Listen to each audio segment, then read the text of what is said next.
Na Gombejo da garin Gombe. Ina zaune a unguwar Madaki. To sana'a na ni dai dan kasuwa ne, ina sayar da gonjo. Ko ba haka ba?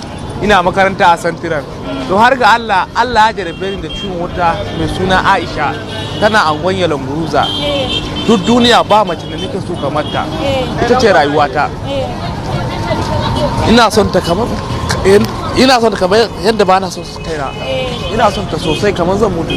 Amma ita kuma ba ta so na saboda an ziga ta.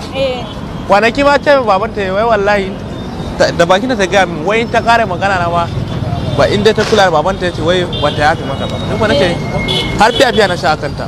Allah. Wallahi. Har fiya.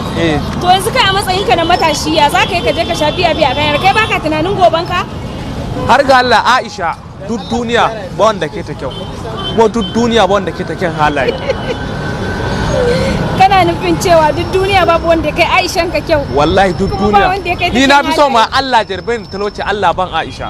Allah. Wallahi ko da ban da abun da zan ci. Kai. Saboda Aisha ita ce rayuwata. Allah. Wallahi kuma ni na dan fare a gidanmu.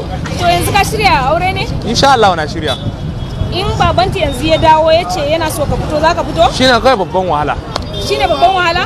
To kaman ya zai zama wahala? Ma'ana kai ya ɗauka ya bani shine wahala. Ko shine wahala? To amma kana da sana'ar da zaka ci da ita? Na ga miki. Ɗaya ni dan kasuwa ne.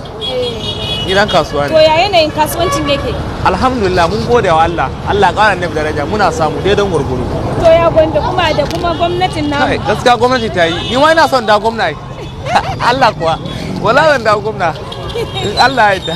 Shikenan. Muna sauraron mu yan kallo shi ma yana so ya dawo. Ki auro Aisha ta dawo first lady. Ita kuma Aisha ta zama first lady. Har ga labarin Allah kitan da addu'a. Aisha ita ce rayuwata.